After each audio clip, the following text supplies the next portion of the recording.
Oh, this episode of Cinema Swirl is brought to you with the support of our backers over at patreon.com/Cinema Swirl. $5 OTP backers get instant access to every episode of our monthly exclusive bonus show, Cinema Swirl, where Kevin and I review bad movies. But this month, we haven't done that. We've done a reverse swirl. That's right, we've completed the Daniel Craig Bond era by watching and reviewing No Time to Die. Kevin hadn't seen it. I had seen it. What did we think of it? You can find out on the Patreon. Plus, you can listen to our reviews of all the previous Daniel Craig Bond films, all the Star Wars prequels and sequels, and all of The Hobbit, if that's your sort of thing. They're all there. If you want to find out more, head on over to patreon.com/Cinema Swirl. All right, let's get swirling.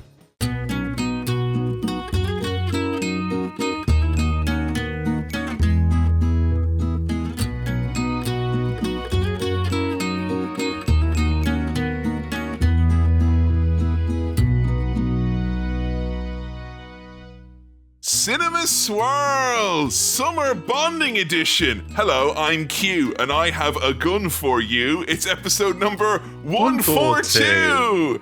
Coming to you from the secret lab of Hollywood, California, where we're looking at the never-ending stream of James Bond Amazon-owned properties that my OTP Sam Chaplin has not seen. I'm Father Kevin. And Sam, your mission, should you choose to accept it, is to conflate your spy material and watch another James Bond movie with me. Yes, we're back. We're summer bonding. We're in the midst of a sort of mini Bond fever. There's a computer game that's come out that's apparently very good. Very good. It's very good. There's rumours of casting that could come out any minute. We're going to find out. Come on, Tom Holland. Come on, Clavicular. Come on. Come on, Is that Mr. the Lux Maxing Beast. Come on. Think of the synergy. It's Amazon, right? Oh, yeah. I want to spend some time talking to you about Beast games, but that's for another episode. But you know what's really fun, Sam? I don't know what his voice sounds like. I've never heard it. I'm really proud of that fact. Okay. Yeah. Genuinely want to force you to watch an episode of Beast Games with me. How would you? Don't know. Don't have the leverage. See, if you want to force you to watch something, you need to do what I did, which is sit you down for a podcast and the stuff is that people want you to see. No one wants that. I made my podcast host watch a television series that he has never seen before in the first ever time that someone has watched a TV series and talked about it with their friend for the first time ever. That doesn't count because I can't verify his impersonation. And historically, he doesn't do impersonations, does Sam Chaplin? No. So I can't verify one way or the other what's going on there. But look, Sam, we've got a big bit of business to take care of today because on our ring binder full of James Bonds, and we've got them all in here, James Bond Jr., Idris Elba, Tom Holland, they're all here. Brian Cox, they're all here.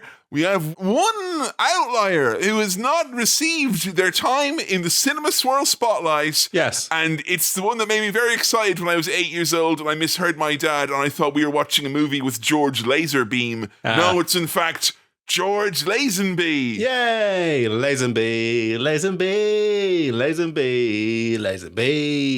I'll only do one Bond film, Lazenby. That's all I know about him. Why would you only do one Bond film? Because I feel that he is rightly an international man of mystery. Because he's traveled around the world. He lived in Hong Kong for a while. And I would say there's rarely a guaranteed opportunity for long-term fiscal well-offness in the 60s and 70s, quite like being James Bond. What could possibly convince someone to pass it on? Now, there wasn't a precedent at that. Hold on. I'm trying to work out when this was in the Bond canon. So we had Connery. We had 5 Connerys. 5 Connerys. Then did we have Lazenby? Yes, and then we had Connery again. And then we had Roger Connery, and then Roger Moore. And then we had kind of Connery again in a spin-off type of non-affiliated. Right. So we're on Her Majesty's Secret Service today now, right? What would make someone go, you know what? Because it's not like it's the first one or the second one even. No. It's the 6th one. Why would you give it up after that? But the precedent hasn't been established of passing the torch and then you take it on for like 4 or 5 films and then you give it to someone else. It's just been Connery. So he's just taking over a role from someone who's played the role for 5 films. He's done 4 or 5. Yeah. Now it's your turn. You do 1? Maybe he was thinking, I'm going to knock this out of the park. This is going to be the definitive Bond.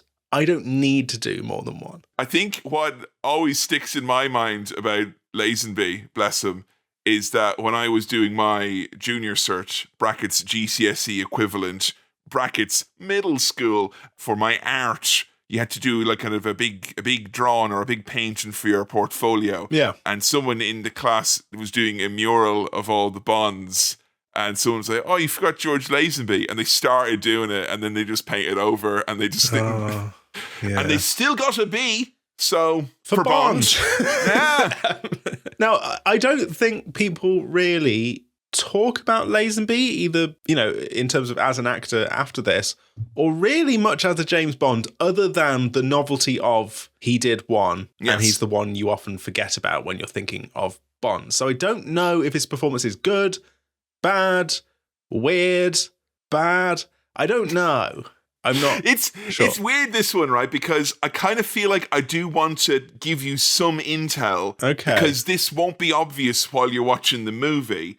And I feel like it is kind of important information to know in some respects. Right. Because you said you've not heard the name George Lazenby outside of Bond. He has done like other movies. Okay. He has a fairly extensive filmography, although not to the level of Bond. His contemporary Bonds. No. Do you think they ever got all the living Bonds together? Like they get all the living prime ministers or living Taoiseachs or living US presidents? Doctor Who's, I was thinking. You're so fucking English. Oh, it's all the Doctor Who's, isn't it? No, we hate but that one. We hate this one. Right. We hate that one. In terms of franchises that last for fucking ever, and there's people playing them for a bit, and then they pass it on, that's another one of my reference points. And I'm wondering if this is a Christopher Eccleston situation. Well, where he passed it on, Well, didn't get on with the team with old Russell T. And wants to go be in The Leftovers instead. And was very good in that. Very good in The Leftovers. Yeah. You want to talk about bridging the 2 men here, Ireland and England, right? Yeah. The Leftovers is basically like inadvertently a load-bearing friendship media property for Sam and I. Is that because it's like, oh, I like Lost and you like good stuff, and together we But at the end of the day, we both love content. That's why we're podcasters, isn't it? We do. So you are right in the sense that he didn't get on with it very well. And I will endeavour to find out more, but allegedly he didn't get on very well on set, felt he wasn't treated very well. Okay. Now, I do think it's important to know, and I want you to be fair with him, that it is his first ever movie that he's doing here. Huh. He was a model, and he was famous for doing a Fry's chocolate cream advert. Okay. And Mr. Broccoli went up to him and said, you know what? You're the next James Bond. And I love the hubris of a big shot Hollywood producer plucking someone from obscurity and actually maybe being a little bit... And you know what? I've seen the movie before. I love this movie, and actually... the reasons I love it are probably linked into our companion piece to this over on Patreon, because we did finish off the Daniel Craig movies with No Time to Die. Spoiler alert, there were a few tears involved. And I would say, as a result, without giving it too much away, this is a more story-heavy, emotive Bond in many respects. Okay. And it's got some pretty cool music as well, Sam. Yeah. So what's the deal with the music? Because before we recorded, you were saying there's something about the music that you need to know.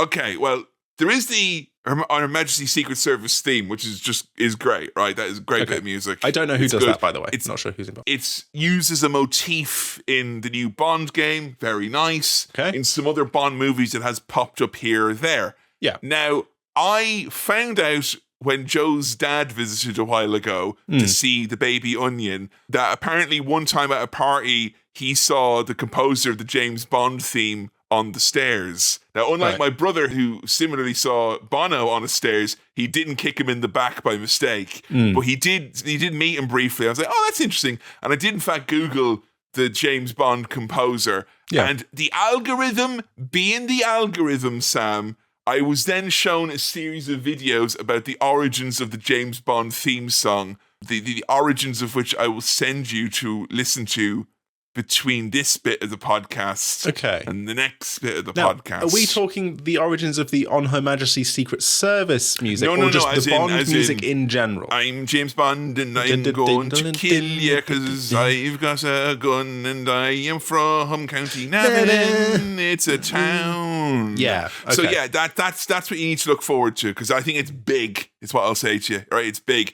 Now, not only have we got our first ever acting job for Bond, the director is also a first ever director as well. Okay. So, you know what? Maybe it'd be like podcasts and everyone's voice will just be very low because it's the first episode. Oh yeah, I'm James Bond. Yeah. Look. 007.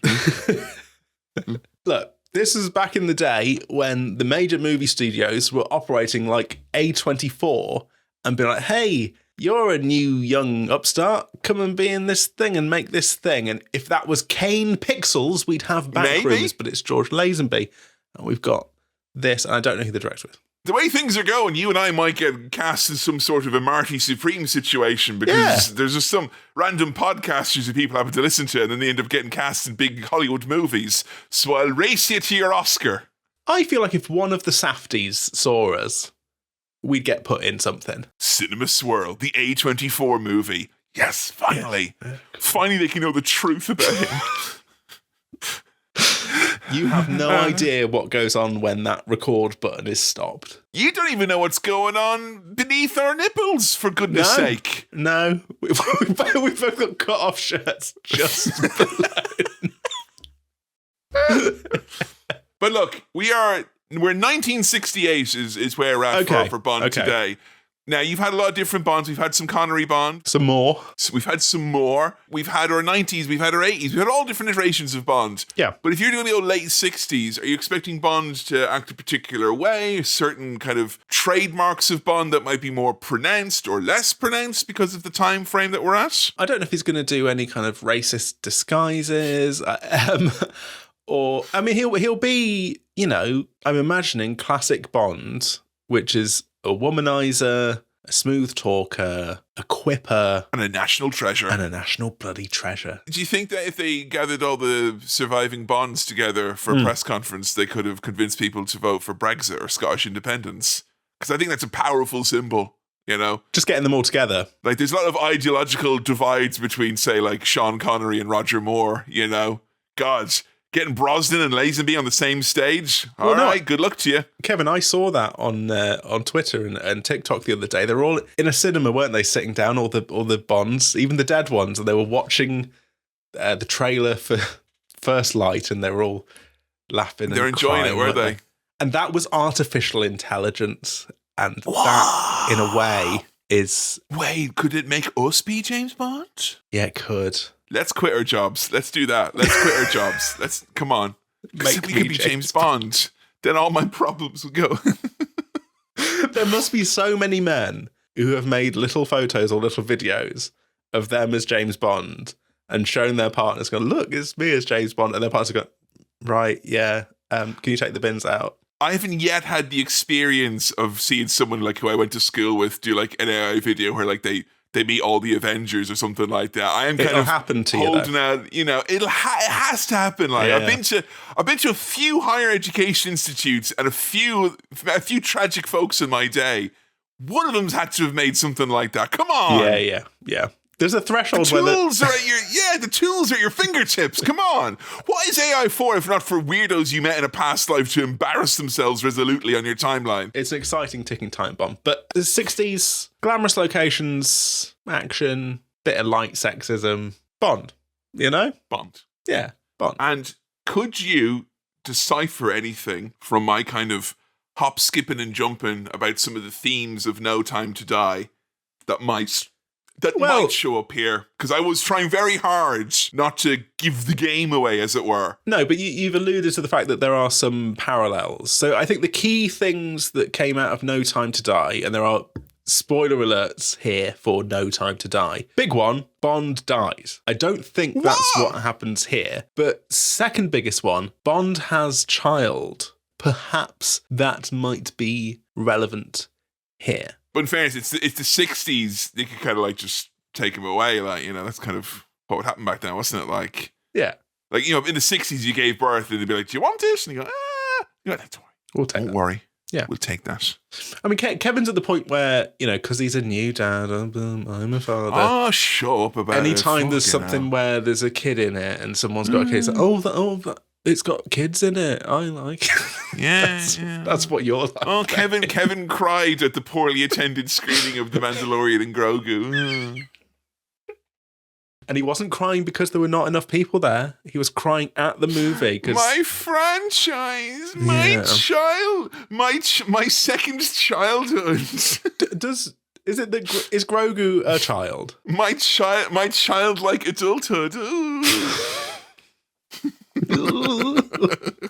Okay, maybe Bond has a Bond baby Bond. That's James Bond Jr. and that's a different podcast and you know it. I feel like ever since Amazon bought up the rights to Bond, we're going to get baby Bond, we're going to get old man Bond. I want old man Bond. I want Pierce Brosnan as old man Bond when he's a bit older. Well, that's a bit of a shame because he's aged remarkably well. But that's how Bond would age. But he could do musical Bond. He proved his chops in Mamma Mia, did he not? Yeah, he could do it. Yeah. I think you'll enjoy the movie. Okay. In spite of some of the caveats I've given you, and in spite of the fact that I'm not saying like, oh, we've got a list of all the best Bonds and this is like way up there. I mean, it is kind of, in some respects, addressing that kind of the slight need of us to have done one of all the Bonds. Yeah, we're filling out our Panini sticker album. You know, we've got... That's it. We've got ham and cheese, we've got chicken and pesto, and now we've got George Lazenby. So... Come on, you Reds. It's the Cajun chicken, actually. It's the Cajun chicken. Yeah. I don't know the baddie. I don't know the Bond girl. Okay. I think in the poster, because we've had this poster in rotation on votes before. Yeah, we did have a vote before. I think it came in Patty last. But I haven't looked at it for a while. I think he was on a surfboard. So maybe we're in like Hawaii. Cowabunga, dude. California. Maybe we're hanging out with the Beach Boys. It's the late 60s. Maybe Mike Love is going to be there. Yay!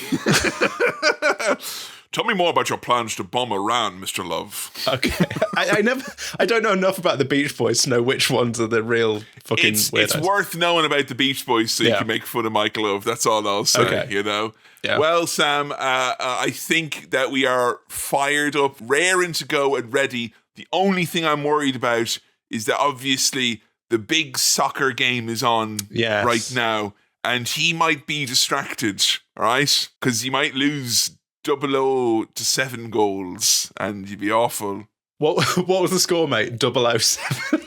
Are Ireland in the World Cup? Ireland World Cup. They're not in the World Cup. No. Never mind. Don't worry about that. That's good. I mean, it means then like I'll get a lot less texts from my dad. That's all right. Does your dad follow football? No, but that doesn't, you know. Okay. I made the mistake of telling my dad, like, oh, me and Joe, we've been playing tennis this last year, you know, getting a bit of shape. And like during Wimbledon the last 2 years, it's like a daily update, like, you know. That's nice. He likes participating in the group activity of watching sport. Great. A lot more than any of the individual sports themselves. Yeah. If you had to support a World Cup team that's not Ireland, who would you go for? Probably going to go for Iran. Like, you know, they've really like, you know, shown their courage. They're plucky underdogs. You know, it's like, you know, in wrestling, like, you know, like an Eddie Kingston shows up and it's like, all right, you may not like him, all right, but the road here has been pretty fucking hard, all right, yeah. And Iran showing up like, oh, they're patting him down. Let him in, let him play.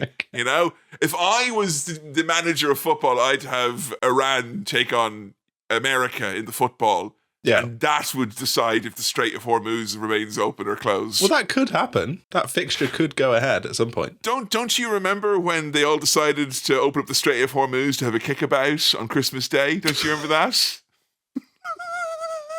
Strait of Hormuz, straight in the back of the net, mate. Exactly. Yeah. Well, it turns out Lebanon was in fact offside the entire time. Would you believe it? Well, before we go in and go full 007 inches deep, it's time to open the mailbag.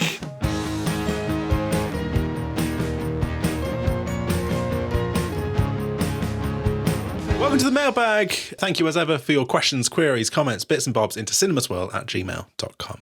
That's cinemaswirl@gmail.com. Genuinely, I was thinking about Smart Blood in the Daniel Craig movies there. I was like, what would it be like if I had it? Oh. Our correspondence today comes in from Brad, who writes the following. Hey guys, I've been listening to your show for several years now, and I've enjoyed it greatly. Thank you, Brad. It's got me to watch some films I'd never have gotten around to before, and revisit a few I haven't seen in a while. I have a question for you. Maybe it'll be worthy of answering on your show. It is, Brad. The only time I've ever travelled overseas, brackets, I live in the US, was in 2010 when we spent a week in a small village in Ireland called Kong, with a C. Kong? No, Kong. fuck off. Fuck off. This is a wind-up. Fuck off. No way. Are you serious? That's what Brad said.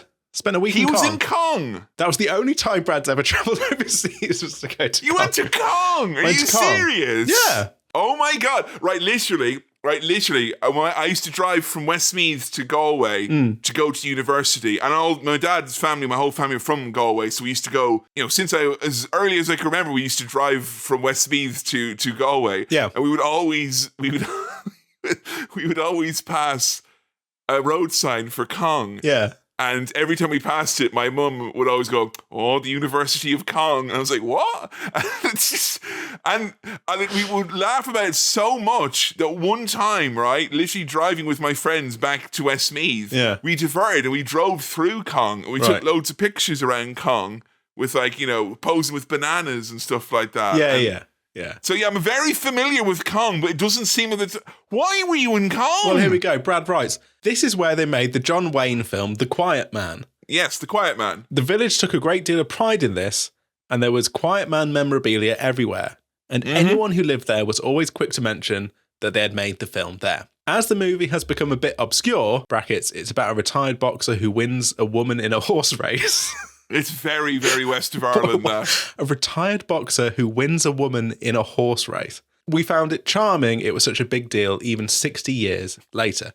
My question is, if you were to live in a place that got a big part of its identity from a film you've seen, what film would you want it to be and where would you want to live? Oh, fucking hell. Thanks. Brad, I've got an answer to this. Please. I think the only good thing about them fucking Lord of the Rings films is how nice New Zealand looked. And so, and New Zealand seems pretty chill, pretty nice, pretty beautiful. You could live there, and there would be all that like, oh, come on the Lord of the Rings tour. Oh, here's Gollum. I think that time has passed. I feel like if I got on the 900-hour flight to New Zealand and I showed up and I'm like, hey, hello, fellow Hobbit heads, they'd be like, oh, shut the fuck up about it. They're still doing it. And I'd be like, is this where Rings of Power Season 3 is being filmed? And they'd be like, shut the fuck up. Where are they filming that? Did they change the location? In a big square room in Amazon. That's where the film is. It's kind of like, the Danger Room in X-Men, and they go in and they're like, you can do whatever you want in here. Like, can we make the third season of Rings of Power, please? Yeah. And then Jeff Bezos puts on Cerebro. He's bald as well. It works.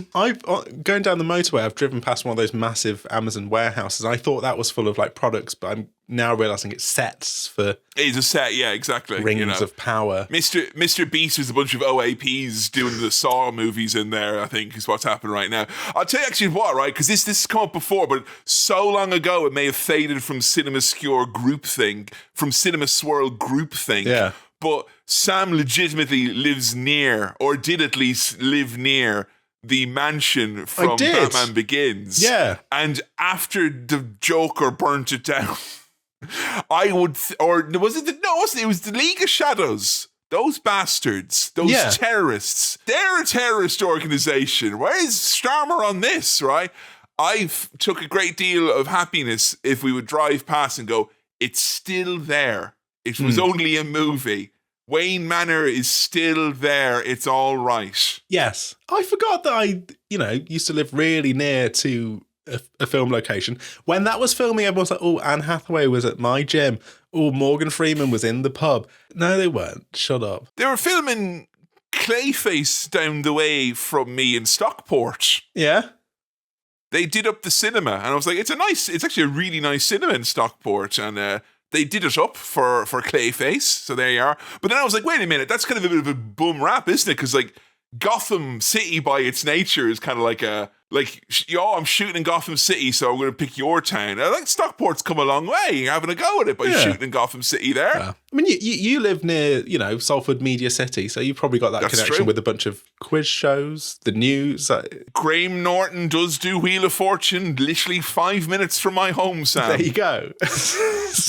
And we got tickets to go down. They said, no, it's full because Graham Norton is very popular. So we got pancakes instead. That's, nice consolation prize. I've also said on many episodes of Cinema Swirl that anytime there's any kind of greenery or trees, I'm like, oh, that looks like Centre Parks. So I'd live in any of those places that sort of look a bit like Centre Parks. Yeah. And you know what? In the true scope of The Quiet Man and Kong, etc., anywhere where you could basically ensure that your cafe or small business could thrive. You have a shitty art gallery, but call it a museum of the movie.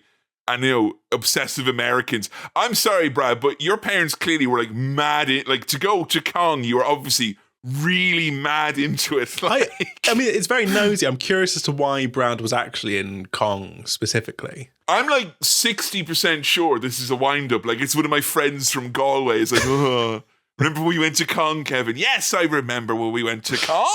If you feel like letting us know, Brad, please tell us more about Kong, because this is fascinating. If any of you do happen to live near a movie, let us know. What cool thing do you live near? Sam, I think now that the mailbag has been resolutely dispatched, it's time to dust off the old PP7 and let's go do a cinema swirl.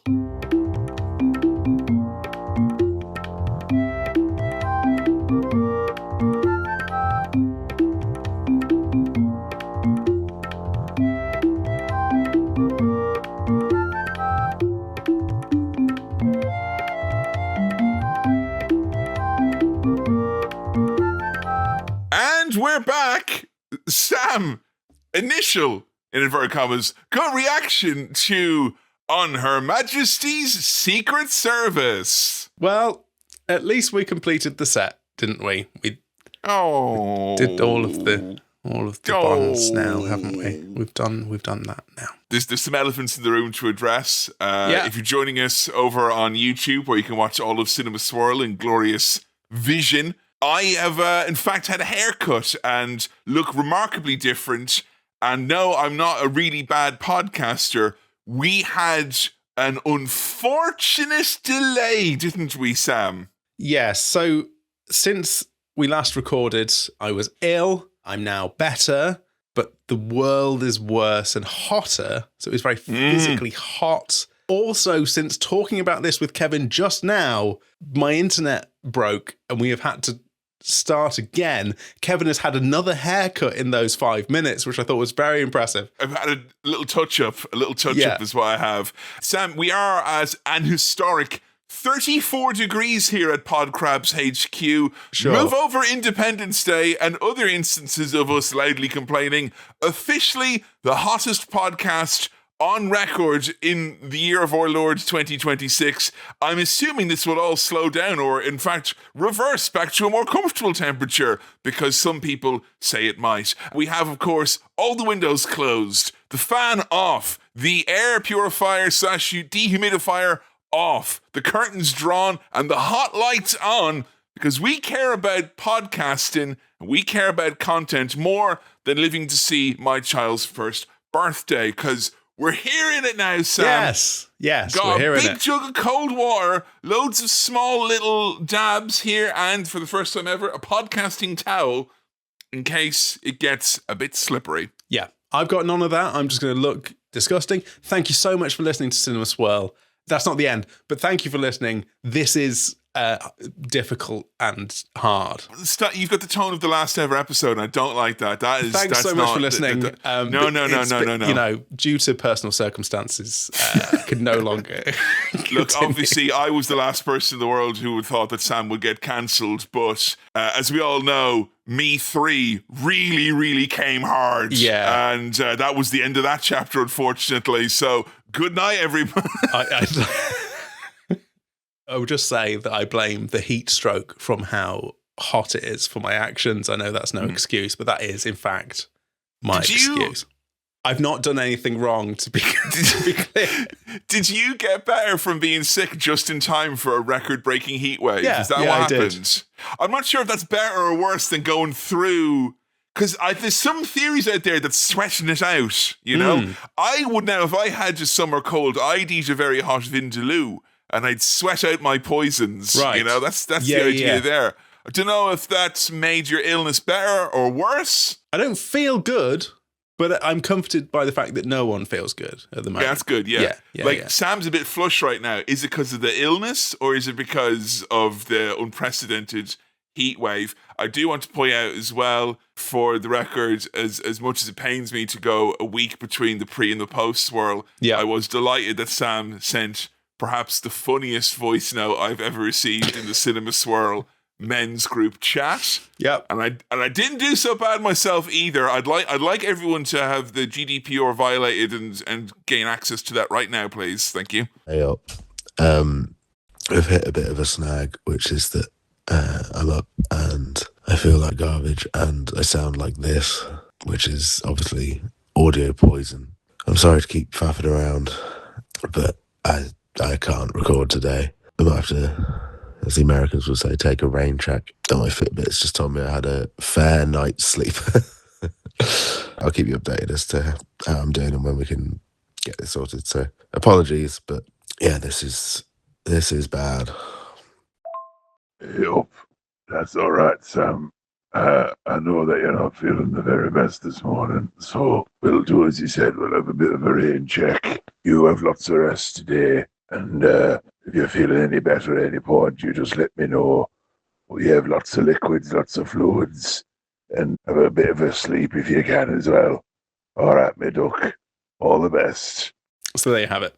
Now, ideally, I would have wanted that texted to all of your phones, kind of like in a U2 album iPod situation. But apparently, we don't have that capacity just yet. It's been so long between the pre and the post swirl. There's a new prime minister in this country. Yeah, there we go. That's exciting. I was stuck at the crossroads. Do I watch Keir Starmer, How Did It Go Wrong? Or Keir Starmer, Where Did It All Go Wrong? I had too many options for my afternoon viewing instead of recording this bit of podcast. And I would rather talk about all of that and how hot it is than get into On Her Majesty's Secret Service. And it does get worse as well, because I did give you a little bit of quote unquote Bond ruining homework. Yeah. Where I've had people who legitimately have told me that whatever comes next for Bond, be it Amazon, Tom Holland, or the ghost of Idris Elba, it's all ruined forever because I let them know about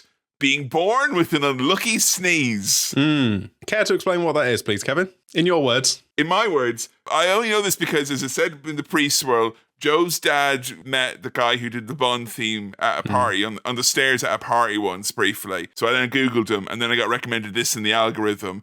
And apparently, before he did the Bond job, he did some music for a would-be musical about an Indian prince who was born with an unlucky sneeze. Yeah. Which caused his father to die in a pond.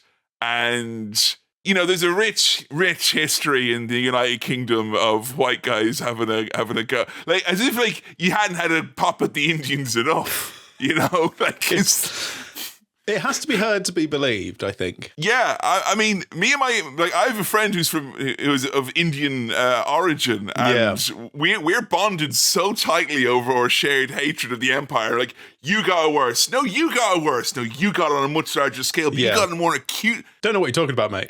This makes it officially, India was more hard done by England because of this song.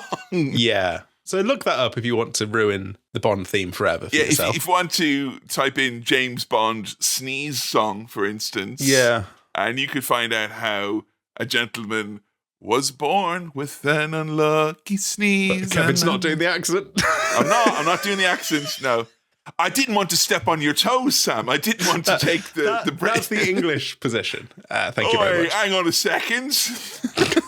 So, Sam, we start off on Her Majesty's Secret Service with talk of Operation Bedlam and miniaturization. Of course, the main question I have straight away was, how did our boy do? or new Bond or one-off Bond. How was the strut? How was the turn? How was the pow? How was the unlucky sneeze? Well, I forgot that there were hats in the little strut and turn for a long time. There was, yes. I Yeah. thought the hat might be an affectation of the new guy, but Sean Connery had been wearing the hats. That's why they had to get rid of him, because he'd only wear a Insist on the hat. No, my Bond wears a hat. But the hat was there. I watched a compilation of, the progression of the little bit at the strut and the turn. Because on our No Time to Die episode, we were talking about the lack of juice and jelly at the end of, at the start of No Time to Die. That's the only one that doesn't have it. All of the rest of them have it, including all the Craig ones. I actually have on good authority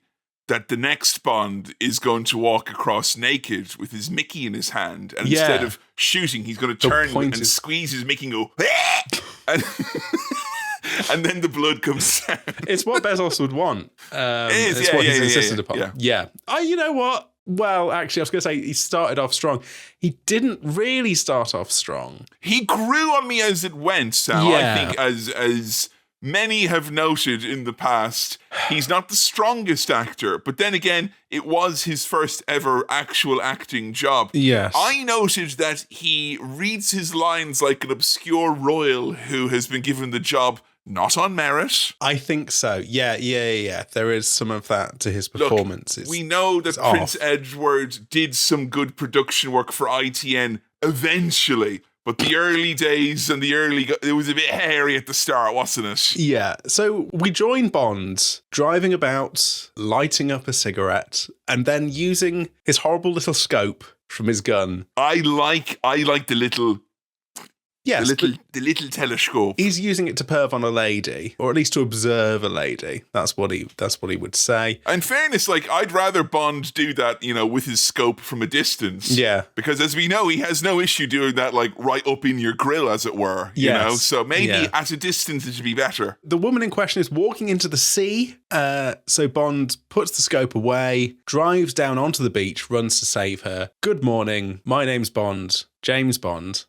Not entirely convincing, but okay. I mean, he said it. He said the line, Sam. He said the line. He's apprehended by some lads who take the woman away. There's some or fighting in this movie. Yeah, is very much. It reminds me of The Prisoner or something like that. There's a particular fight style of editing that was popular around this time with spy movies, and it's a lot of very over the top punches that are then very fast cuts. Lots of it's very silly. There's a lot of sped up footage and stuff like that. And I think it's meant to make him look more badass, but it makes it look like he's not got it in him to do it for real. No, it has the opposite effect. But lots of lads being sort of lightly chucked over things and rolling about. Lots of safe hip tosses. Yes, hip toss was the word. That hip toss over a sort of small table. That's exactly what we've got here. If this was a wrestling match, I would feel obliged as an audience member to say, come on, you schnorrs, fucking do something, And I think, and everyone would be like, yeah, Kevin's right. I get the people would be on my side, at that instance. But if you were at the developmental training centre, you'd be like, well, they have to learn all this stuff. This is actually really fundamental stuff to their training. Further to the point, Bond does do an F5 in this fight as well. He does get someone up on the shoulders. He pulls out some moves. The nice lady, so Bond dispatched the baddies eventually. The nice lady runs away, gets into a car, drives off. Did you recognize her earlier? No, I looked up later. Diana Rigg, who I don't know. I know the name. You do. Do I? Yes. Was she in Game of Thrones or something? Yes. Oh, okay. Then I do know Diana Rigg. Okay. You do? Yeah, I do. Well, I do then. Yes, I do. I do know Diana Rigg. And she's great. Great. And now there is a scale. There is Bond girl great, or regrettably referred to sometimes as good for a Bond girl. And then there's just great. Yeah. And she's great, brother. Let me tell you, she's fantastic. She is actually making up for some of the shortfall from the Fry's chocolate cream advert man. She's doing some heavy lifting to sort of bring up Bond and give him something to... And it's like her character in Game of Thrones where she's like, oh, I have to come in and fix the bloody mess you silly man made. And he's like, oh, I'm sorry, my love. Oh. Again, though, he's handsome. He's very handsome. Yeah, he's got the look. If I was to have still images of a particular Bond to convey a sense of style, I would probably go with our man here. But it doesn't work well if you're saying that a movie would function better as a comic book. You know, that's not a ringing endorsement of the movie. Now, I don't want to get away from what I consider an extremely fucking annoying line that I hated. Okay. When she drives away in the car after Bond's dispatched with the baddies, he essentially looks to camera and says, well, that never happened with the other fella. Hey. So when Deadpool does it, or when David Tennant probably does it in some shite, it's charming.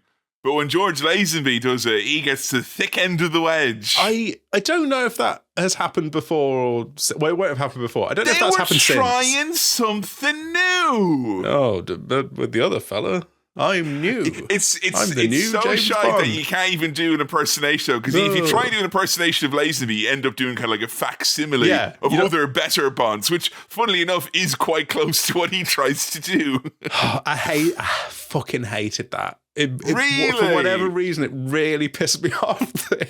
I didn't mind it because I haven't seen the movie before, and also having the very potent reminder of some of the movie's themes from having done No Time to Die with you. Yeah. I was like, a little bit of levity before the serious business at hand. Sure. Because I was supposed to say, even in the early goings of this movie, there's a certain grandeur to the story, perhaps, that is often missing from a lot of other Bonds, where it's like, let's just go on a little bit of an adventure and save the world.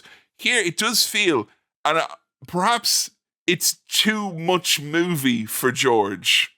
It's too much role for him. Well, it's 2 hours 20. I know that's not what you're talking about, but it's a big boy. Big, long movie. The good thing is, the Bond music and title sequence...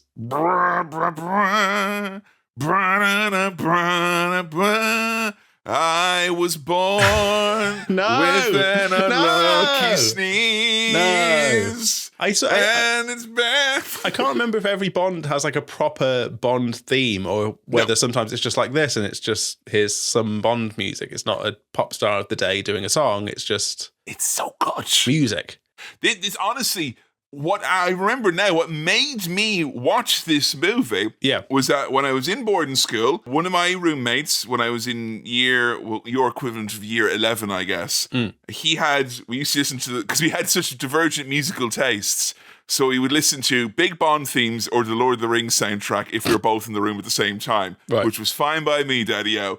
And I remember hearing that one so often. Sorry, was that the middle of the Venn diagram? Those were the only two things that overlap. Those were the only two things that we could, And actually, A Grand Don't Come for Free as well. Oh, yeah. Banger. Yeah. So anyway, I smacked him in the head and I downed with a carling. And then I said to him, that theme is so good, I'm going to go watch. And I watched the movie off the basis that it was so good. That's when I first saw it, because I love the theme. And that theme has been used as a motif, even actually in No Time to Die. And I think it's on par with the Bond theme.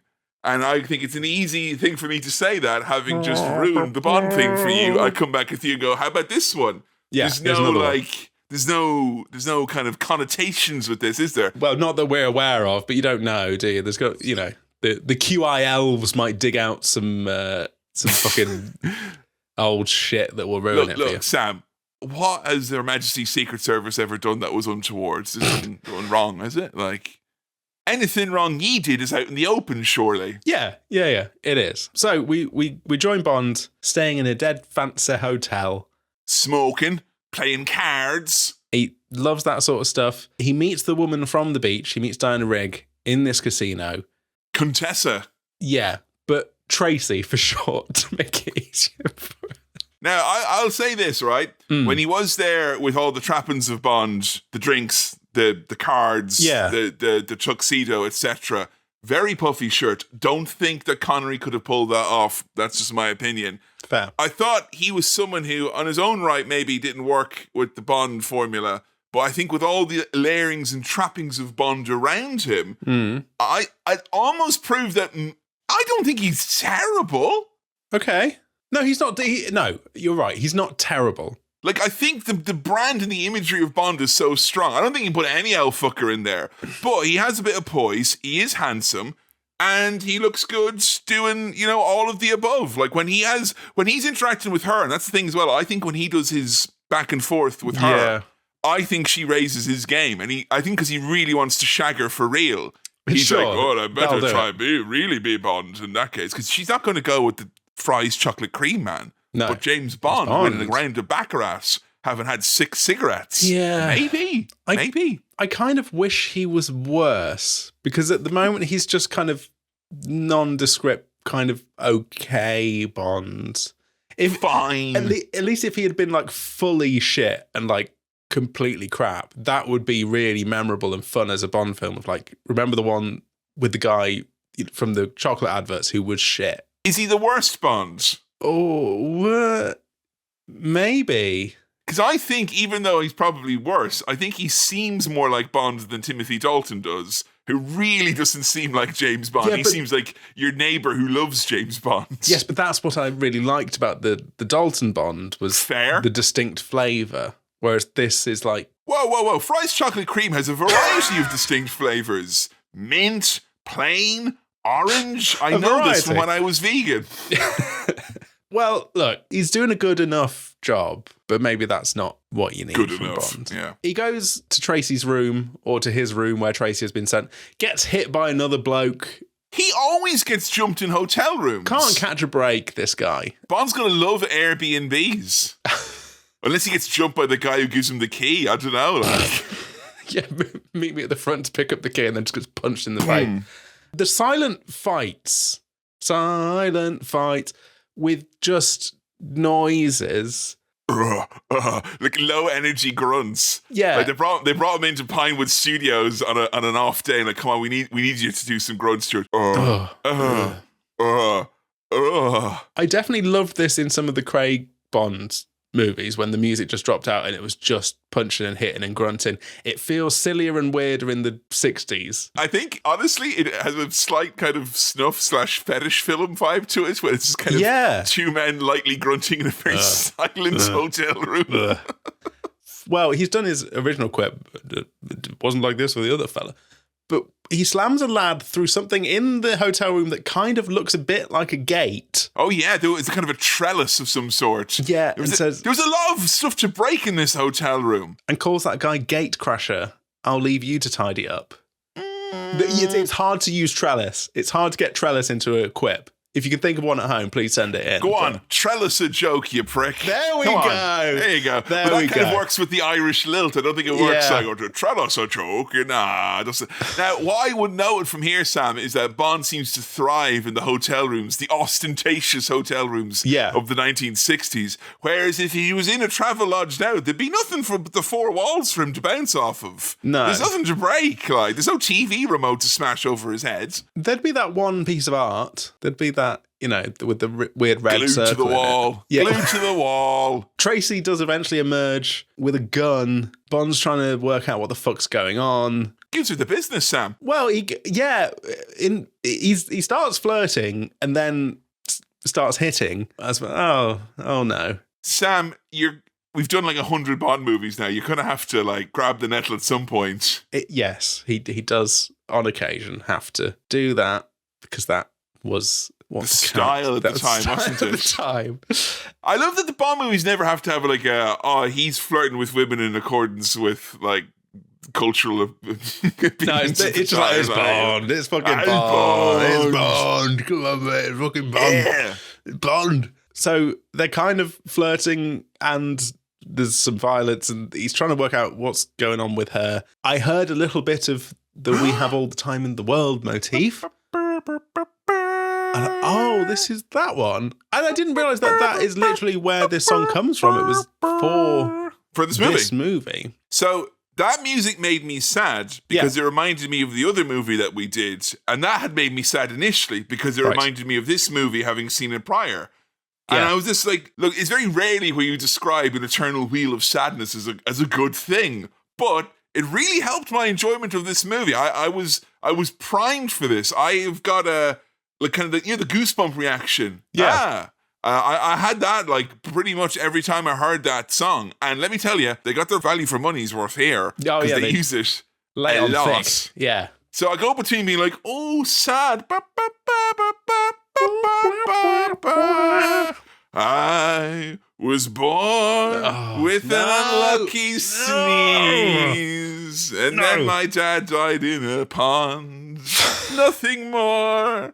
Nothing less. But we have that, and then we go to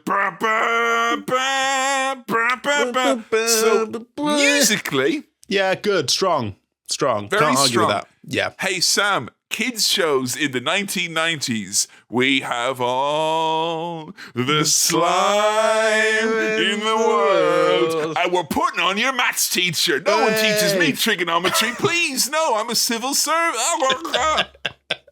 Bond in the morning tries to work out where this woman has gone. She's already checked out, and then he immediately gets kidnapped by some lads. It's the most casual fucking kidnapping I've ever seen. It was great. He goes, Mr. Bond, you've lost something. He's like, oh yeah, and he points a gun at Come with me, sir. Okay, lads, off we go. Yes. No need to point guns, guys. Come on, it's okay. He does not look in trouble at all. That's not coming across in the way that he's acting. He's unflappable, Sam, because he's not. That's the 8th week of his acting course, and he's only done 7. Later on, they shot this movie sequentially, so later on in the movie, he's a bit better because that bit of the course is coming up. He's learned flappability at that point, but at this point, he was unflappable. He's got the notes, the PDF from the class, but he's not actually opened them yet. No, and he hasn't clicked AI summarize because you couldn't do that back then. So he does fight his way out of this kidnapping situation. Yes, and his punches are accompanied by thunder and lightning and reverb. Which He's in the most echoey fucking room in the world for this fight. It's really weird. It's really strange. Yeah, quite surreal.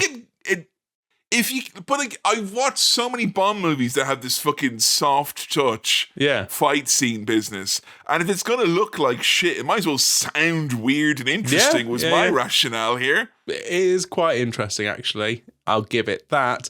He then meets Draco, a weird baddie with a cigarette.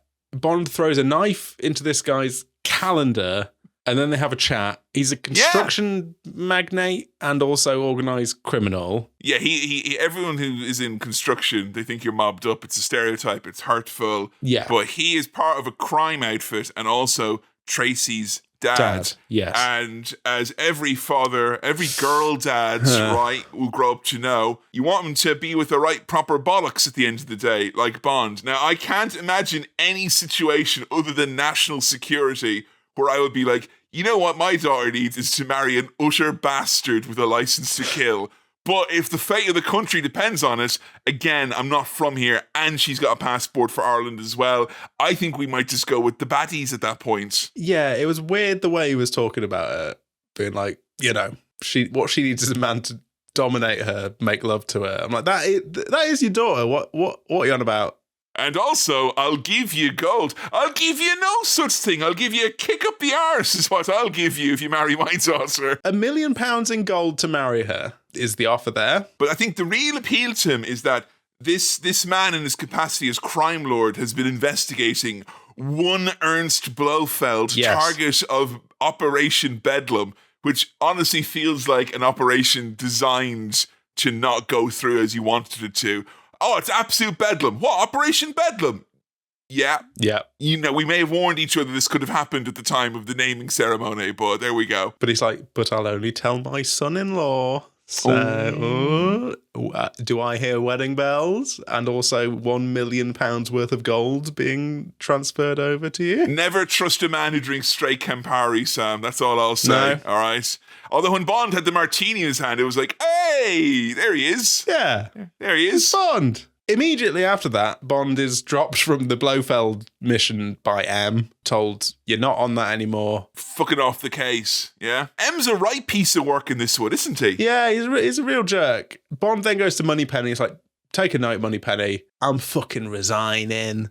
Yeah. And she sort of slightly alters that to, I'd like a big holiday. He gets a holiday out of it. He gets a leave of absence. Right. You know what? Yeah. You know what? If you're going that way, if you're going to quiet quit anyway, yeah, get a holiday out of Ask it, right? for an extended leave of absence and see if they grant it. You may as well. Not so. But what are they going to do? Fire you? Yeah, then great. Well, maybe they might actually, but But that's what you wanted. So just ask for a big holiday. See how long they'll let you leave. He's in Portugal for Draco, the dad of Tracy's birthday. I cannot as yet detect any chemistry really between Bond and Tracy. I know you're saying Diana Rigg's doing a lot of heavy lifting. I think there is a bit. Maybe It's that's rushed. serviced by the fact that she's dressed up like a matador, and ergo I felt looks like she could it felt like a Carrie outfit from Sex and the City too. In fairness, you know. What's George Lazenby's Bond? Which one is he? If you had to pick one of the girls, I don't think he's good enough to be one of the girls. Oh no! Well, that tells you everything you need to know, doesn't it? I think he's like Justin Theroux in that he could play two characters and no one would notice or care. There's a deep cut for the Sex and the City heads. I mean, look, All the Time in the World is a good song. My God, it's used a lot.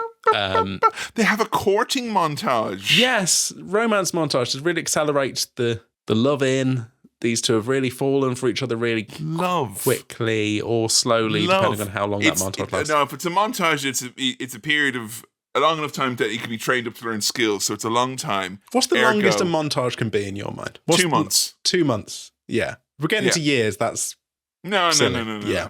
Unless you can go into years, but the song you use has to have something like, and the years go on. It has to be some sort of like time fucking kills you, that type of thing. Megalopolis months falling off the calendar kind of thing. Yeah, fine. Well, you know what they say about time, Sam? We have all the time in the world. You know what they say about all the time in the world? Can't taste all the time in the world. When you're on Her Majesty's Secret Service. Yes. Dr. No, Thunderball, Octopussy. Imagine watching Megalopolis and it's 34 degrees. Oh, an unbearable thought. That could have been us. It could have been us, but we're here with this now, and I'm really happy about it, and I love it. Not the movie, but I love talking about movies in Heat. Not the movie Heat, although we need to watch the movie Heat at some point. That's true. Bond is breaking into Blofeld's lawyer's office. Yes, with a very special safe cracking machine that would be an app now. Love that. Love that it's a gizmo. Physical thing. It wouldn't be an app now, would it, Sam? Because we're post-app now, aren't we? It would redirect you. The app would just redirect you to the website. Yeah. And then you have to vibe code your own safe cracking app. What a gizmo, though. It's incredible. Love it.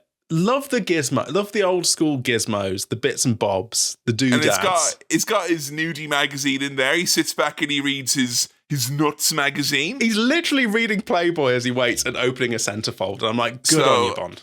I think Brosnan would be FHM. And I think Dalton would be Loaded.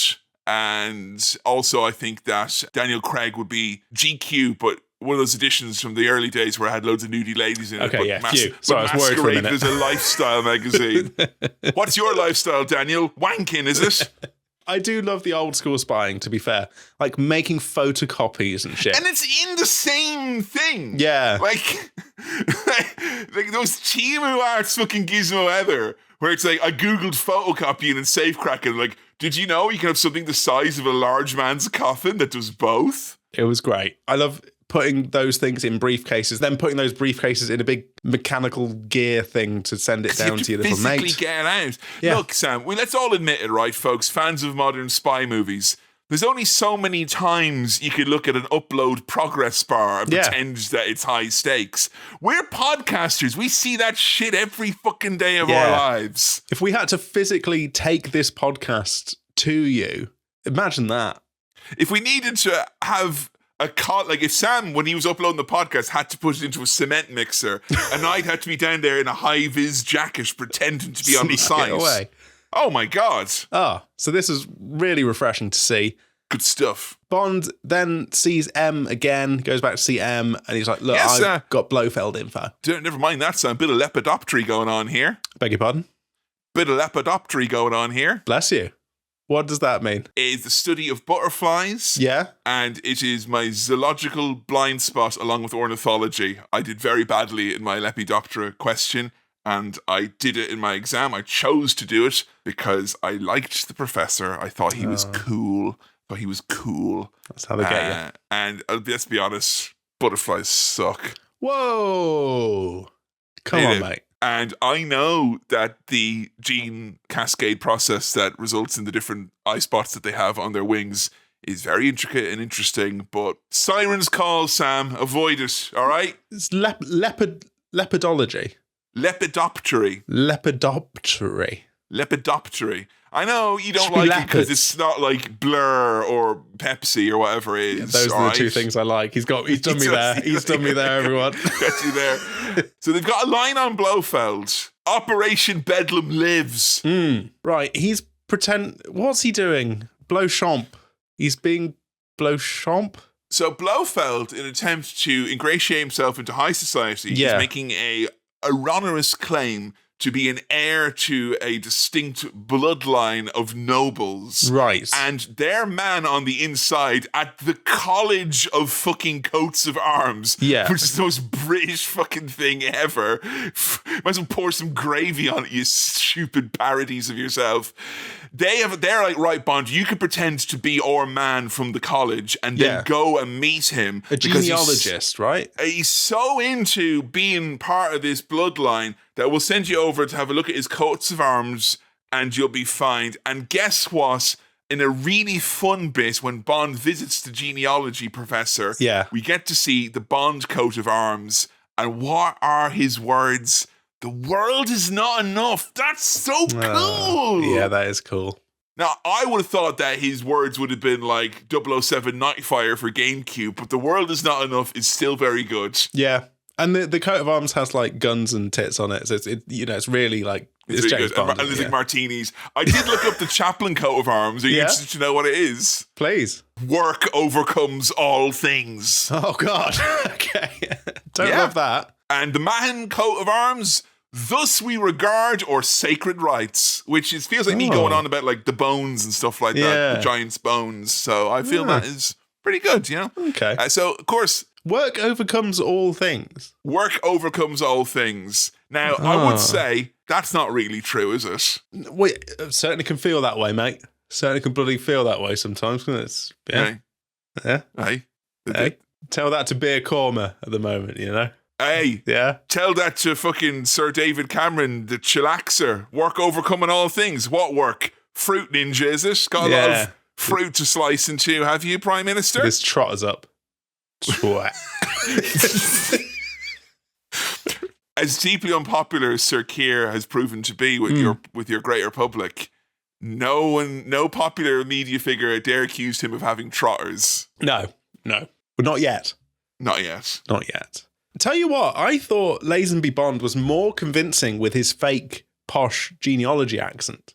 That's true. He gets a full covert bit here where he dresses up like Ramsey on 24 Hours to Hell and Back. Give him an extra layer of character to play, like you're James Bond playing a genealogist. Plus, yeah. And he's this guy for like a good half hour. Like he really is, I think, perhaps more suited to this type of play acting than actual acting. He does it well. You know what? I don't know what it was about George, but when he was playing someone whose skills were entirely unsuited to the role he was given, way over his head, surrounded by professionals of the highest level, kind of felt like it suited him. And he gets to go to a nice exotic location, Switzerland, which is all snowy and nice looking. That's where I'd go if I was Bond. I'd love to go to Switzerland. A snow base in the mountains. Yep. Yes, please. Now, you did mention about, correct me if I'm wrong, being scared of being in a helicopter. Is that right? Yeah, I don't want to do it. There's been a lot of tragic helicopter deaths in recent years, and I don't want to get in one, and I never will. Chopper in the snow. No, because that's not. You're implying that provides some kind of cushioning, and it would all be fine if things went down. Because if you needed to come out, you could then jump into the snow. You could ski or you could snowboard. Actually, hold on a minute. Now you've tempted me back because this is very SSX3. Jumping out of a helicopter onto a mountain on a snowboard would be the coolest shit ever. It would indeed. If I was going to crash in a helicopter, I'd want to do it in the snow. You are right, but I don't want to get in the helicopter regardless. Thank you. That's my position. What is very funny is that it is the 1960s, so we're not quite at the point where we're just going with like Russian baddies. Yeah. So instead we have Ernst Blofeld's group of extremely Germanic guys who, let's just be honest, Dad in the 60s, we want to remind you of being back in the war. Yeah. Which is like fairly fucking dicey to me. Like, these lads they're just back. The blood on their bayonets is barely cold, and you're there shaking them all up in the movie theater.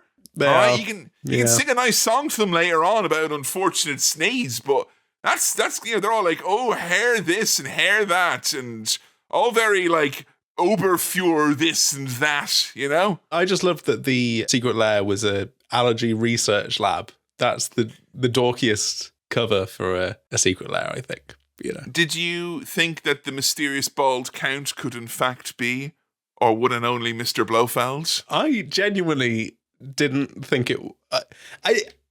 It took me a long time to twig that is actually just Blow. I thought there would be some kind of clever twist, but it's just like he's there really early on. It's just him. He's not like in a chair with a cat turning around. Like there's no. No, you do see the cat, and the cat is kind of a bit of a dead giveaway. Because in fairness, there's a lot of bald men who I'm sure have been accused of being Blofeld when that has not been the case. You know. Yeah. And you know what it is. You've had a few. You see a bald man out on the street, and before you know, you're like, "Die, Blofeld, die!" And I don't want to spoil those of you who've not seen or the finale of our Daniel Craig reverse Swirl series. Yeah. But I have in fact been using the phrase "Die, Blofeld, die" liberally around the house. Yeah. Just with your child, just like die, Blofeld, die, and then tickle it. Die! Yeah. That's exactly what Blofeld would do, pretend to be a baby. Yeah.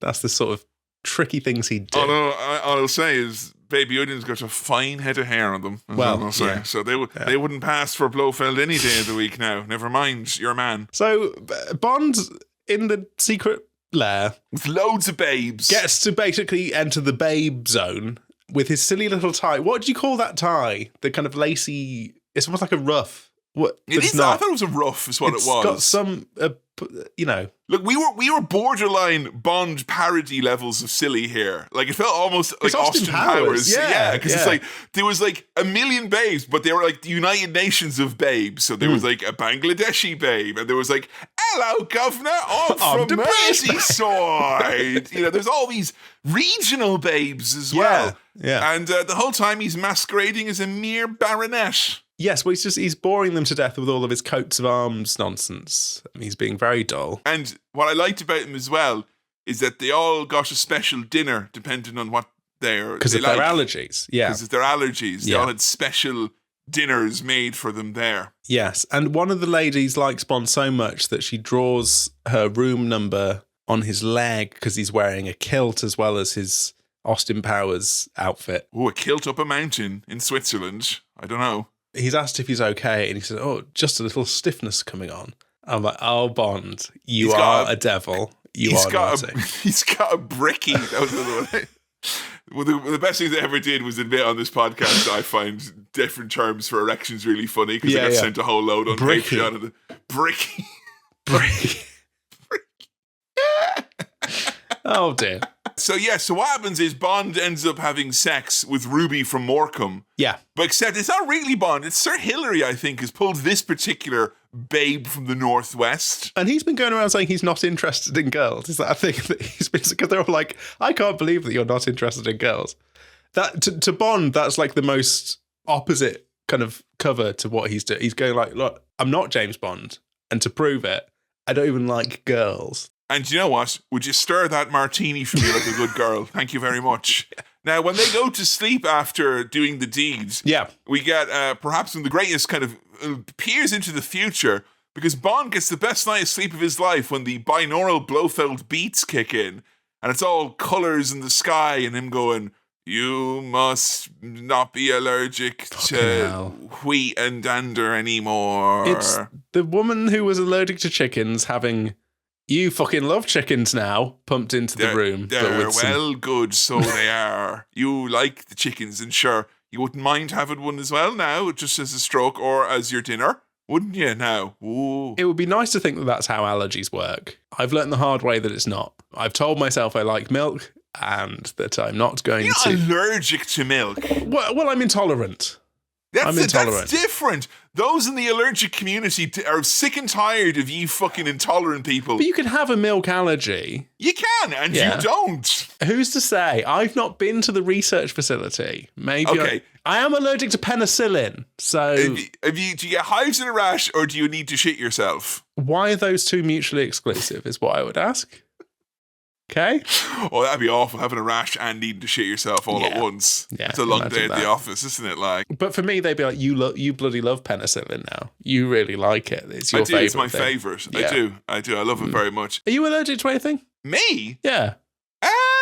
I thought at one point I was like allergic to a particular type of shellfish, Right. but then I realized it was like I've eaten so many other shellfish that I think it was just the case that the shellfish I had was like badly prepared or whatever it was. Oh, okay. And there was one time when I went on a driving holiday in 1998 around England, and my parents insisted that we went to Sandringham, and my hand got really big and hot, like an allergic reaction. And I think it's just because I hate the fucking Brits. Well, that was Fucking like hate- sympathy big hand for Charles and all the royals. Like you were just... Was he got big hands? You know Charles's big fingers, right? He's got big hands. He's got big sausage fingers. Your hand was just swelling up to... Is this the first you're hearing of King Charles's funny fingers? It in fact is, Sam. Kevin!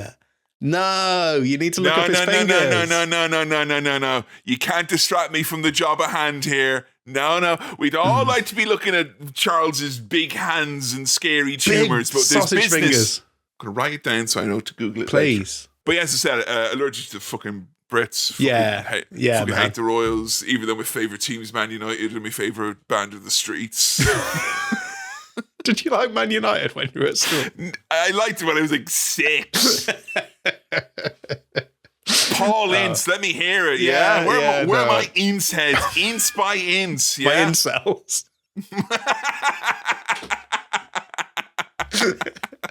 Right.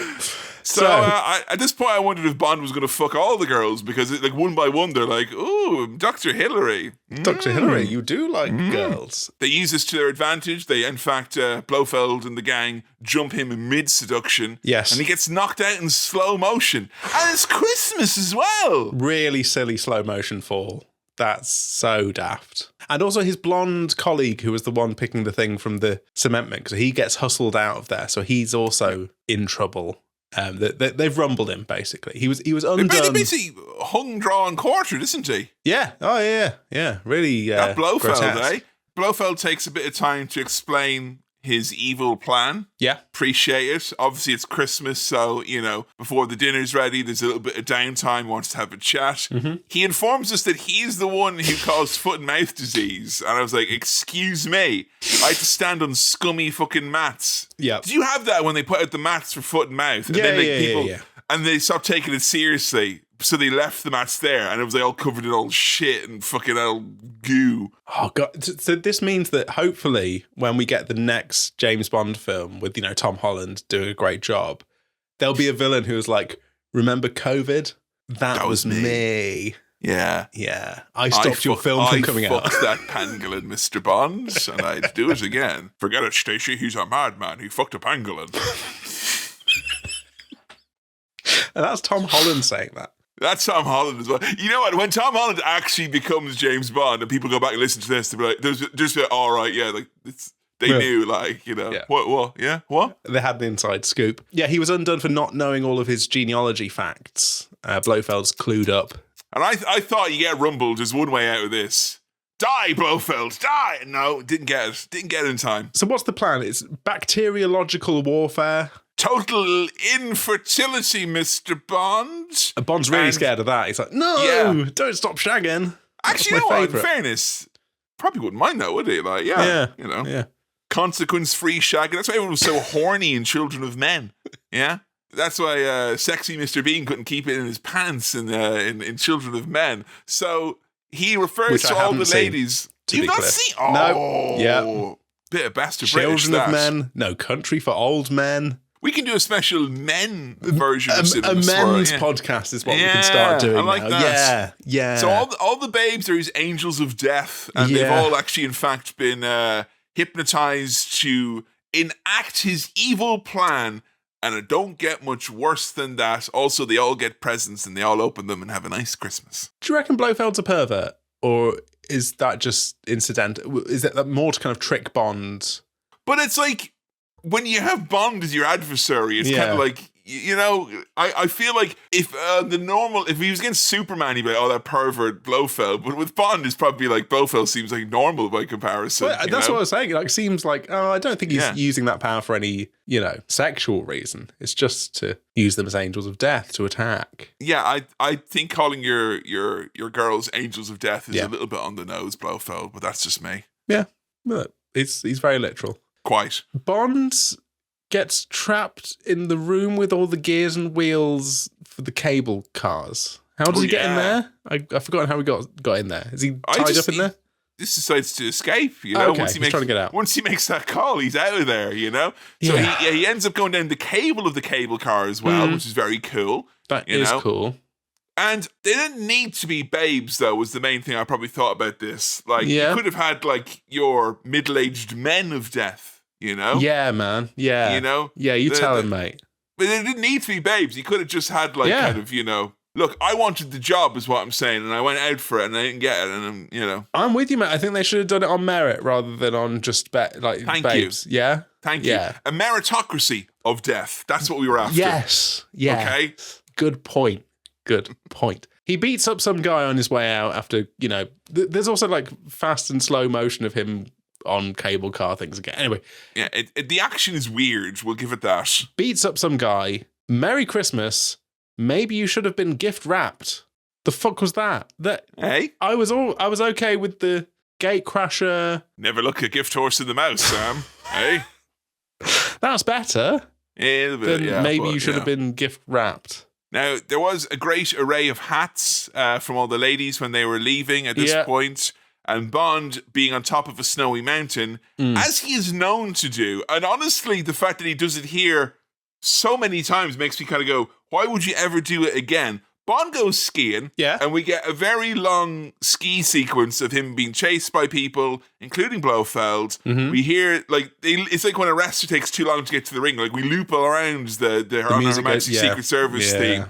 And the skiing action is broken up by some of the most audaciously shite green screen you could imagine. Well, I think that was back projection back then. Was that it? Projecting stuff behind him, and he just stood in front of it. I think that might have been what it was. And the version I watched, I find a lot of that kind of the Blu-ray era upscaling that happened with movies like this and The Godfather, etc. I remember having a lot of arguments with friends at the time who, some people didn't like how kind of almost not cartoonish, but kind of almost cel-shaded, they had enhanced and made it so vibrant. And I think that it's having that real vibrant, touched up, HD polish of the restored cut. And then you've got these bits. I feel like those bits that looked kind of a little naff back in the day, when you touch everything else up, look horrendous. We had that problem with Ghostbusters, if you remember. We watched that. Yeah, we've had it with quite a few things. Way the back when. Getting scaled up looks bad. Yeah, looks way worse. So yeah, I think Bond. They want to make him seem a bit more human, or maybe George just wasn't that good at doing the skiing. He crashes loads in this bit. He does. Can I also say, and this is a niche reference, that with the outfit that he's got and the mask that he's wearing, he does look like he's in the band The Aquabats. That's just for people who know what I'm talking about, but he really looks like that. Good. And that was quite fun for me to see. Was it fun? What was fun for me was that some of the men chasing Bond fell off a mountain. Yeah. I went, no! Yeah. Which is probably one of those horrible ways to go. Falling off a height. Horrible. Skiing off to your death. You're going No, but you could do tricks on the way down. You could spin around and do cool moves. What a way to go, eh? You get that points multiplier so much. You would die at the end of it, but if you landed it, it would be sick, man. Yeah, and then you go to the Grieving Widow. I'm sorry, at the end, the points turned to red and disappeared. They didn't lock in because he died. He bailed out. But it looked dead cool. It looked really cool. Wipe out. He has a fight in a, I don't want to say bell room, but there's a room full of bells, and it's got choristry noises. Oh, sorry, what? Choristry, I think, is the art of ringing bells. See, there's bells that are rung throughout Swinton and Salford, and I had this argument with Jo the other day where she was like, "No, the bell ringers still exist." I'm like, "Bell ringers don't exist. Yes, They're all they do. dead." And someone just goes up and presses a button on their phone and it does it for them. No.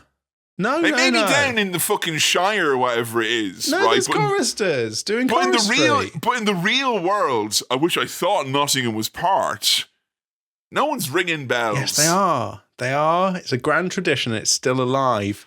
The only thing is weird that the only people who could ring these bells are the very people who have no right climbing up rickety old fucking wooden stairs up to the top of a bell tower. Well, no. And like you're not hearing about them falling over and splatting, are you? Like, and as well, if they fell, they would burst like an old fruit. We need more young choristers, and that's why this month on BBC Three, George Lamb is hosting Britain's next best young chorister of the year, and I'm excited. I think it's going to be great. Unfortunately, they didn't actually check out any of the young chorister winners' tweets.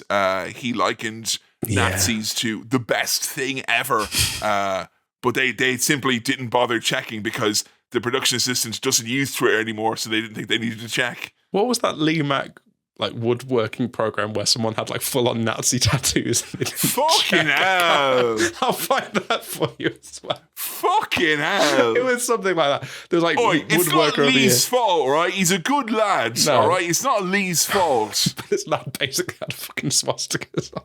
Lee Mack, would I lie to you about being a Nazi? Yes. To get anything to get that woodworking trophy. But I do think it is fun to have a fight with, in a room full of bells making all the bell noises. That's a good, stylistic, interesting, fun choice, and I respect the them for weird that. noises and stuff they've been putting on all the fight scenes in this movie, they were probably going to put bell sounds on them later anyway, so make it whatever. echo. And I did like that the fight spilled down and the runaway and the chase began into a Christmas market. Yeah.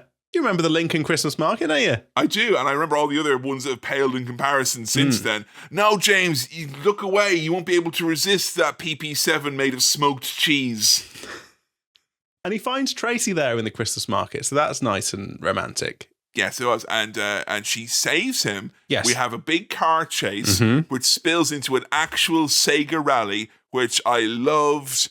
And there's exploding cars, and this was very good because this was classic Bond. We started on the top of a mountain, and we're continuing all the way down here now, and now we're Christmas in like a rally market, situation. Stock car racing. We've been through it all with bells on. All right, Yeah. this was the height of the movie as far as I was concerned. Looks like we've hit the rush hour. And the roads are like glass, Bond. They do get away from the baddies, but there's a big, horrible snowstorm, and the car is completely covered in snow, and the bloody aircon blowers aren't working, so they have to hide in a barn and kiss each other.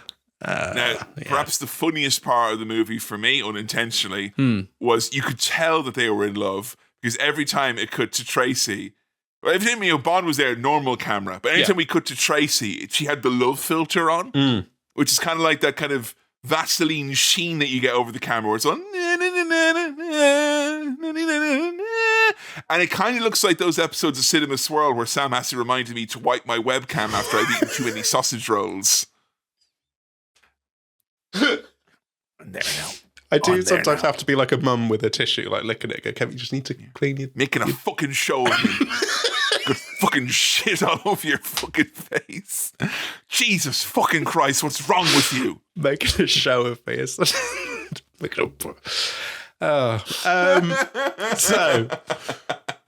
after all their barn kissing, Bond asks Tracy, I'll make you me wife. How about that? how about that, eh?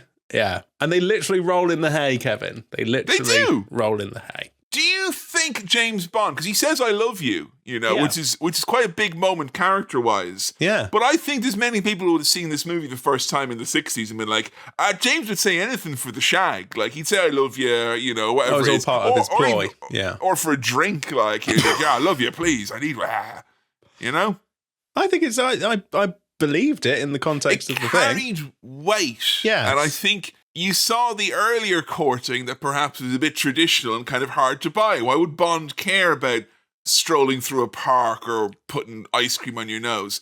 Sure. But a high-speed chase, being saved by a hot babe and blowing up cars and bells, and now we're literally rolling in the hay. I think he's head over heels, and I thought that it was believable. It's like the least obvious thing for James Bond to be is in love. And I feel they've tried that in a lot of movies. Much like with Batman. Yeah. This is one of the few times I personally bought it, but that's my take. They're giving that moment to this guy, which is, I don't know. It kind of almost feels like you think he's spoiled this, because he's been given probably some of the biggest character beats that Bond's ever gotten. Yeah. And like, Pierce Brosnan had like a beard at one point. That's the only thing that he had going for him. Like, you know? Whereas this guy's got like the love of his life that he wants to marry. And that for your first Bond film. You should have one running around and being a top shagger and like having a laugh. And then we get, you gotta earn that. You gotta do a bit of shagging before you get to love, right? You gotta sow your wild oats, George. That's what I'm saying. But as a couple's activity, they get to ski away from baddies now, and it does look cooler as a couple. There's jumps. They're both wearing masks, so obviously get the stunt doubles in to do the... Yeah, but we have a whole other ski chase. Yeah, but we get a couple's one. Is it you forgot to save and you have to do the whole level again? Like, oh, for fuck's sake. But your wife has wanted to play it as well, and she's pressed start, so you have to do a 2-player version of it. I like that Blofeld, when he was chasing him, had a special bald cap hat. Yes. He knew it was Blofeld because he had a bald hat on him, which kind of defeats the purpose of the hat. Like, Yeah. It's literally the bald version of the phrase putting a hat on a hat, putting a bald cap on a bald head. There's a guy who, during this chase, gets fed into a kind of snow wood chipper thing. Surprisingly gross for the tone of this film. Like, there's nothing like this. Into red slurry, and like it's like ruins the ambience of the snow and everything.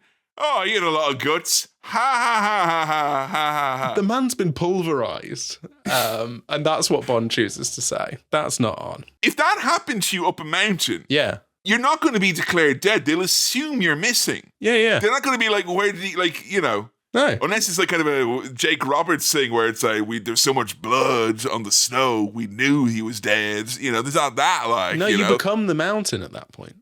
Oh, that's romantic. I like that. That's very good. They've started an avalanche in all the hubbub. Yes. I think, honestly, and I know I shouldn't be praying or wanting any sort of natural disaster, particularly as I speak to you at the height of the hottest day on record ever here in Manchester. But I would like to see an avalanche up close. From safe, if I could watch it safely. Up close from a distance. Yeah. Whatever the shark cage equivalent of seeing an avalanche is, I'd love to see that. Well, it's just, anytime you see snow falling down, like off a roof or something, that's exciting. That on a big scale? Yes, please. I'll have some of that. But in trying to get away from the avalanche, and Blofeld's like looking on with glee, Tracy gets captured and taken away. No, that's the woman I love, said every Bond ever. Come on, Bond. Back in London with M, Blofeld is threatening to destroy all agriculture. And so they're caving in, right? They're like, we're just going to pay the ransom. He's going to get PS5 Pro. He's going to get Xbox 2. Yeah. He's going to get a Steam machine, one that works, M's like, I've watched Clarkson's Farm, and I think agriculture's really important, and so therefore... So you know what? I'm going to pay £12 for these crisps, because he's had a bloody hard go of it with his diagnosis, all right? Yeah, thank you. Thank you. And then Bond's like, no, well, hold on. We're not going to pay ransom for this piece of shit. That's not an outcome befitting of Operation Bedlam. No, pay the ransom.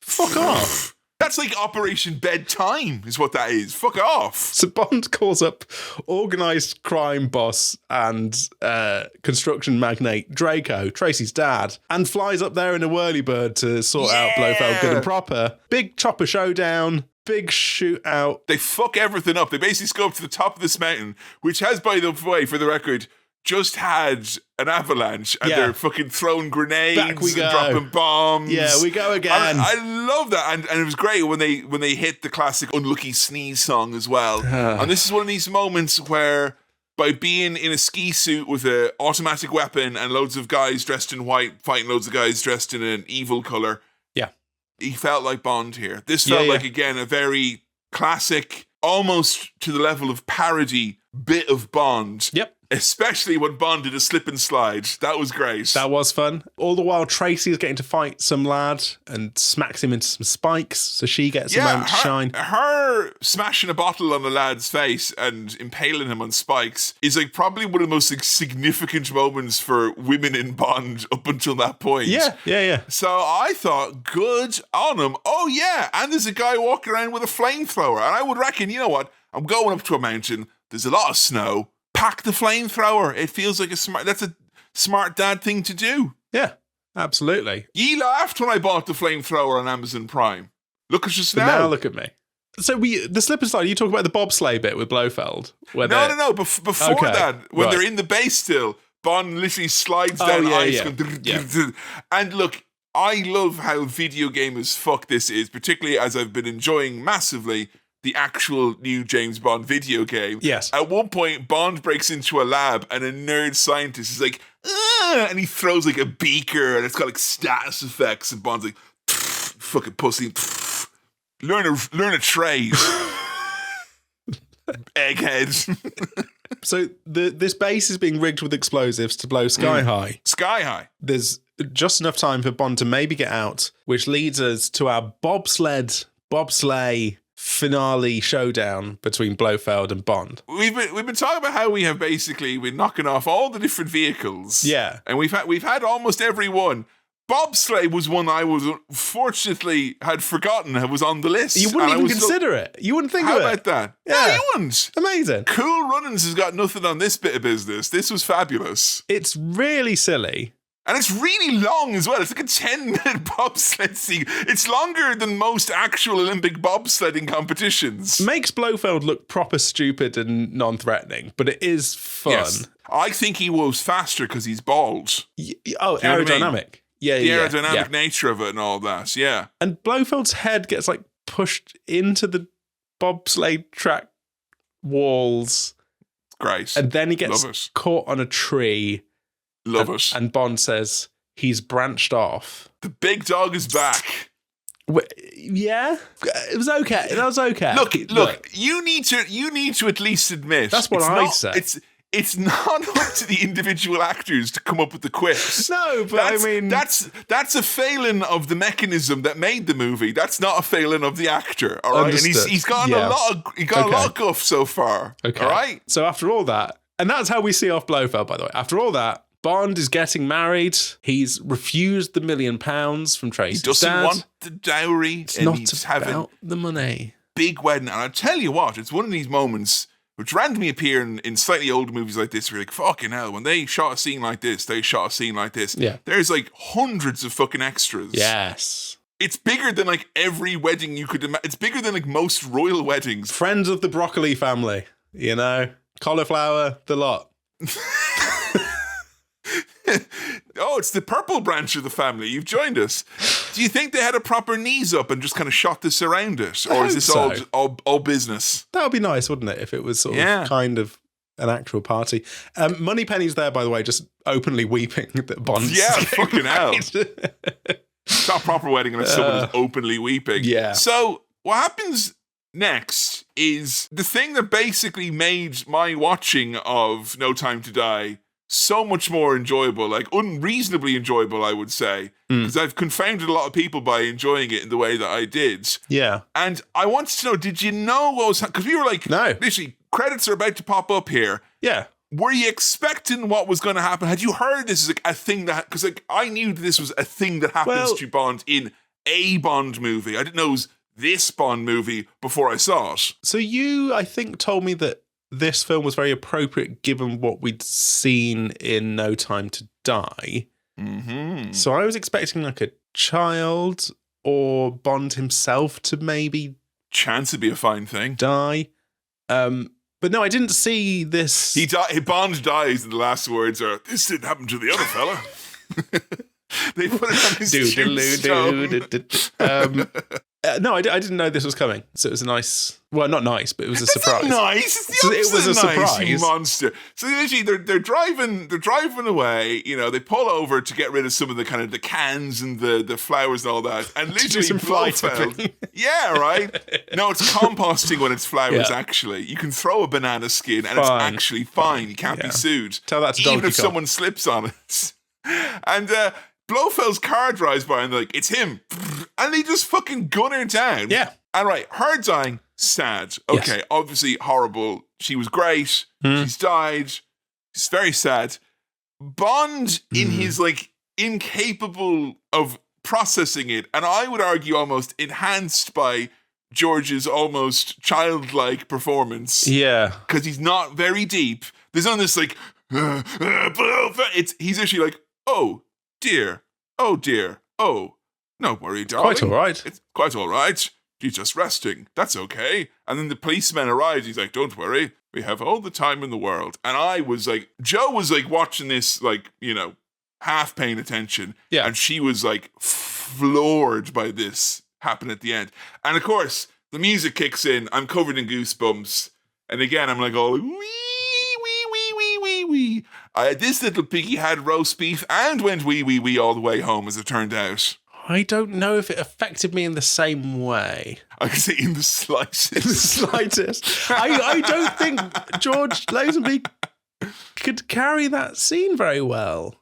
I know what you're saying about the kind Yeah. of childlike... Does it make you want a better Bond to have had a stab at it? It's Is a that it? really intense thing to deliver, that kind of detached, denial, calm, tough upper lip Britishness response Yes. to the love of your life dying. And I think a lot of people like always pointed like, oh, the reason why Bond is so kind of like such a shit and so hard nosed, like this is kind of like the It's 'cause of kayfabe this. reason is Right. because of this moment. And this moment is kind of, even though all the Bond movies kind of exist in a vacuum to some extent, case in point, where did Blofeld's scar go? Shut up. Yeah.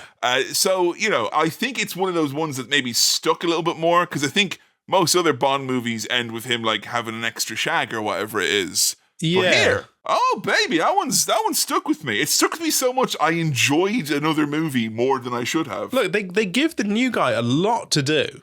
Too much. They trust him with a lot. Yeah. I don't think it fully paid off, in my opinion, Yeah. but it's a big swing. Like, The big fucking swing. huge swing. Consequential. And again, grandeur is the Yeah. word I was trying to use, because even though maybe the man doesn't meet the moment, he goes on this like big fucking quest, and her at his side and how they kind of come together and all that. Yeah. For a movie as long as it is, I think the pacing of the love story is excellent. And I think it is probably one of the best, if not the best, love story that is told in Bond, other than maybe the lady in Casino Royale. I thought that was very, very good. Yeah. But I don't think that this has been quite the Bond experience for you. I've enjoyed it a lot more in speaking about it with you. That's not the same. I know it's not the same, but it always influences me. And I don't record my Star Wipe ratings before this point. I'm coming up with it now. So I am going to be slightly informed by the conversation that we've had. The music was very good. The music is very good. Yeah. Diana Rigg was very good. Action. There is quite a lot of action. There are good locations. It's a brave story to try and tell from James Bond. I would say as well, if you like the silly side of Bond, that you can fill your boots here. There is a lot of that kind of, as I said, almost parody level of, Bond stuff here. There's a bass, there's babes of all different stripes and colours and persuasions. There is a bobsled race at the end, there's... Blofeld felt a bit slapstick and a bit, like, shit. I don't think he's as good as the other guy who played Blofeld. No. And I'm not talking about Christoph Waltz either, because I thought he was kind of shite as Blofeld, to be honest. He's not as good as the Blofeld we've seen previously, who had done the role other times. Yeah. Yeah. I mean, I gave Lazenby a hard time. Kind of earned it a bit, though, And he didn't did kind of earn it, and it was Yeah. sort of non-distinct. Look, we've all been in that situation where we're like, oh no, don't pick on them. In your mind going, I understand entirely why you're picking on this person. When he was being hilly, when he was, masquerading as a it was fun. genealogist, that was quite fun. Yeah. When it got a bit Austin Powers. I didn't dislike it. It was Bond. It was Bond. It didn't feel like not Bond. So that's fair. Yeah. And I think there's maybe sometimes we've skewed with some of the less good ones into, that's not really Bond, is it? Like, we've done such a variety of very, very different movies for the summer bonding sessions. Yes. We've obviously had everything from Die Another Day to The Spy Who Loved Me, A View to a Kill. We did all the Daniel Craig ones. Like, I can't help but feel this is towards, if not at exactly the bottom of the heap for you. It's nearly there, isn't it? It's not far off the bottom. And I mean, Die Another Day we did for Cinema Swill, I will point out. That was the only one I felt that we could do on Cinema Swill and no one would raise an eyebrow about because he is monumentally, aggressively shite. I'm at the point where I can't keep track of which Bonds we've done and which ones. Like, I know, we've done a fair few now, in Yeah. fairness, you know? So I think its length, perhaps, I thought would have had more of a bearing on your enjoyment of it. Don't get me wrong, it pissed me off at the start when I saw that at the bottom. I was like, it could have been an hour 45, couldn't it? Oh, yes, it really could. But you get almost 2 movies worth of George for your bank then, don't you? Yeah. So in a way, he kind of did too. Okay. All right. I think I know where I'm going with this. Sam? Yeah. Your star wipe rating for And All the Time on Her Majesty's Secret Service. Oh, does it get a buff because of that song? No. No. He did his best. No. I'm glad I've seen all the Bonds. That feels like an achievement. Yeah, good job. But this was quite middling to me, despite the big swings plot-wise. So on Her Majesty's Secret Service, I'm giving it 2.5 star wipes. Oh. Burn it. You heard it here first.